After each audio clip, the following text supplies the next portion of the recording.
आजकल तो अमिता घर में देवदास बन के लौटता है और यहाँ दिन में रासलीला चलती है। साला, चुप चुप साला, एक रपट मारेगा तुम्हारा फेस का ज्योग्राफिया बदल जाएगा, समझा? कुछ रिश्ते खून से बनते हैं और कुछ किस्मत से, लेकिन कुछ रिश्ते ऐसे भी होते हैं जो दो अजनबी दिलों के बीच दर्द, त्याग और मोहब्बत की एक अनकही दास्तान बन जाते हैं। साल 1976 में आई एक फिल्म दो अनजाने, जिसने न सिर्फ सिनेमा के पर्दे पर दो बड़े सितारों को साथ लाया बल्कि एक ऐसी कहानी को जन्म दिया जिसने मोहब्बत, धोखे और बदले की परिभाषा ही बदल दी। दो अनजाने केवल एक फिल्म नहीं बल्कि 70 के दशक के बॉलीवुड का एक ऐतिहासिक मोड़ थी, जहां एक और अमिताभ बच्चन का एंग्री यंग मैन इमेज मजबूत हो रही थी, वहीं रेखा अपने अभिनय की गहराइयों में उतरती जा रही थीं। तो आइए वापस चलते हैं उस दौर में जब दो अजनबी एक फिल्म में मिले और बन गए सदी के सबसे चर्चित नामों में से एक। नवजीवन फिल्म्स के बैनर तले इस फिल्म को डायरेक्ट किया था दुलाल गुहा ने और फिल्म को प्रोड्यूस्ड किया था टीटो साहब ने, और फिल्म का स्टोरी लिखा था निहार रंजन गुप्ता, और फिल्म में सहायक भूमिका में नजर आए थे अमिताभ बच्चन, रेखा, मिथुन चक्रवर्ती, प्रेम चोपड़ा, उत्पल दत्त, प्रदीप कुमार, उर्मिला भट्ट, जगदीप, ललिता पवार, राज मेहरा आदि। फिल्म को रिलीज किया गया था 26 नवंबर 1976 को, जिसकी लंबाई थी 2 घंटा 34 मिनट की फिल्म बनाई गई थी। इस फिल्म में 4 गाने रखे गए थे, जिनमें से हैं छिप जाओ ना ऐसे छुटुम जो बिछड़ गए कहीं हम कोई मेरे साथ। और इन गानों को म्यूजिक दिया था कल्याण जी आनंद जी ने, और इन सभी गानों को अपनी मधुर आवाज में सजाया था किशोर कुमार, लता मंगेशकर, शिवांगी खोलापुरी ने। दोस्तों, चलिए जानते हैं इस फिल्म से जुड़ी 50 अनसुनी बातें जो आपने कभी सुना नहीं होगा। तो दोस्तों, हमारी मेहनत पसंद आई हो तो वीडियो को लाइक करके अंत तक जरूर बने रहिए। चलिए वीडियो शुरू करते हैं। दो अनजाने सिर्फ एक रोमांटिक ड्रामा नहीं था, बल्कि यह फिल्म एक मानसिक और भावनात्मक संघर्ष की कहानी थी। रेखा का किरदार एक महत्वाकांक्षी और आत्मकेंद्रित अभिनेत्री का था जो अपने सपनों के लिए किसी भी हद तक जा सकती है। वहीं अमिताभ बच्चन का किरदार था एक सीधे सादे पति का, जिसे उसकी पत्नी धोखा देती है। यह फिल्म उस समय के समाज में चल रहे महिला महत्वाकांक्षा और पारिवारिक टूटन जैसे संवेदनशील मुद्दों को बहुत सशक्त ढंग से दर्शाती है। लेकिन क्या आपको पता है कि यह कहानी एक सच्ची घटना से प्रेरित मानी जाती है? एक बंगाली रंगमंच कलाकार ने दावा किया था कि उनकी पत्नी ने उनके साथ कुछ ऐसा ही किया था और उसी घटना से इस फिल्म की प्रेरणा ली गई। दो अनजाने फिल्म की सबसे बड़ी बात ये थी कि इसी फिल्म के सेट पर रेखा और अमिताभ बच्चन पहली बार करीब आए।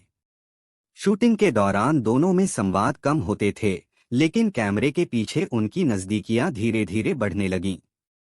रेखा उस समय इंडस्ट्री में खुद को स्थापित करने की कोशिश कर रही थीं और अमिताभ बच्चन दीवार और जंजीर जैसी फिल्मों के बाद सुपरस्टार बनने की राह पर थे। रेखा ने एक इंटरव्यू में कहा था कि अमित जी के साथ दो अनजाने के सेट पर जो जुड़ाव महसूस हुआ वो मेरे लिए नया था।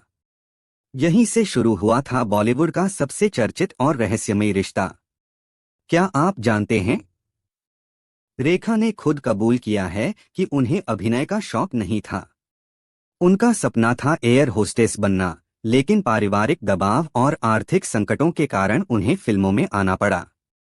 दो अनजाने उनकी उन फिल्मों में से थी जहां उन्होंने अपनी एक्ट्रेस वाली छवि से बाहर निकलकर एक स्ट्रॉन्ग ग्रे किरदार निभाया। इस फिल्म ने उन्हें ग्लैमरस एक्ट्रेस की छवि से बाहर निकाला और गंभीर अभिनेत्री के तौर पर स्थापित किया।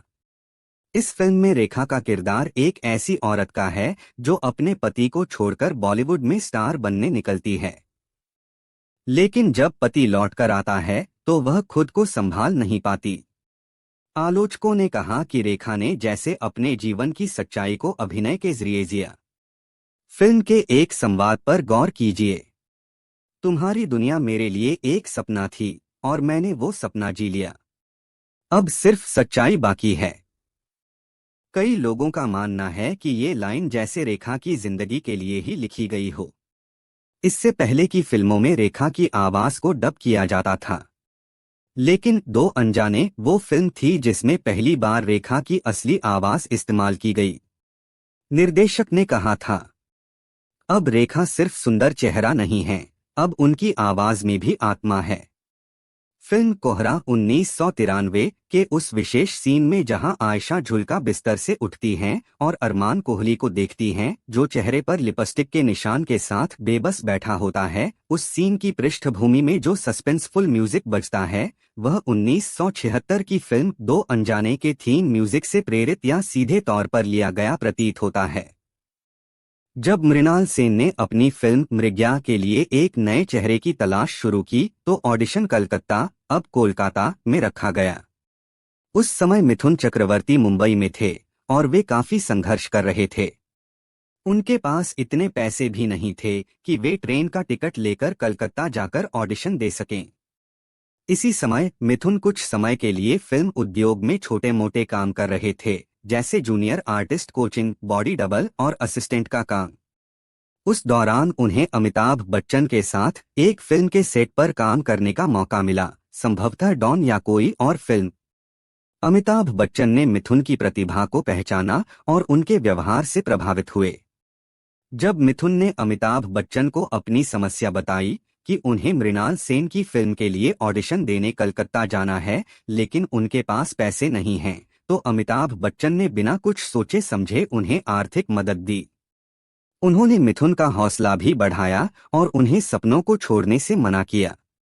मिथुन कलकत्ता पहुंचे, ऑडिशन दिया और मृणाल सेन को उनके अंदर वो खास बात दिखी जो एक जंगल में रहने वाले आदिवासी शिकारी के किरदार के लिए चाहिए थी। नतीजा ये हुआ कि मिथुन को मृग्या मिली और इसी फिल्म से उन्हें पहला नेशनल अवार्ड सर्वश्रेष्ठ अभिनेता का पुरस्कार मिला। फिल्म दो अनजाने 1976 में शुरुआत में कबीर बेदी को प्रेम चोपड़ा वाले खलनायक रंजीत मल्होत्रा की भूमिका के लिए साइन किया गया था। हालांकि फिल्म की शूटिंग शुरू होने से पहले ही कबीर बेदी को इस रोल से हटा दिया गया और प्रेम चोपड़ा को अंतिम रूप से इस भूमिका के लिए चुन लिया गया। दो अनजाने 1976 एक दुर्लभ फिल्म थी जिसमें अमिताभ बच्चन ने बिना किसी एक्शन सीन के केवल अपने दमदार अभिनय और इमोशन अपील से दर्शकों का दिल जीत लिया था। यह फिल्म दर्शाती है कि उस दौर में जब अमिताभ की एंग्री यंग मैन की छवि बन रही थी, तब भी एक शांत, संवेदनशील किरदार को निभाकर उन्होंने बॉक्स ऑफिस पर हिट फिल्म दी। अमिताभ बच्चन और रेखा ने पहली बार एक ही फिल्म नमक हराम 1973 में काम किया था, लेकिन उसमें दोनों का कोई साझा दृश्य नहीं था। उस फिल्म में रेखा राजेश खन्ना की प्रेमिका बनी थीं, जबकि अमिताभ बच्चन उनके दोस्त के किरदार में थे। इस कारण नमक हराम को अमिताभ रेखा की पहली फिल्म नहीं माना जाता जिसमें वे जोड़ी के रूप में साथ थे। दोस्तों, अगर आपको ये वीडियो अच्छा लगा हो, दिल को छू गया हो, तो एक जोरदार लाइक जरूर ठोको।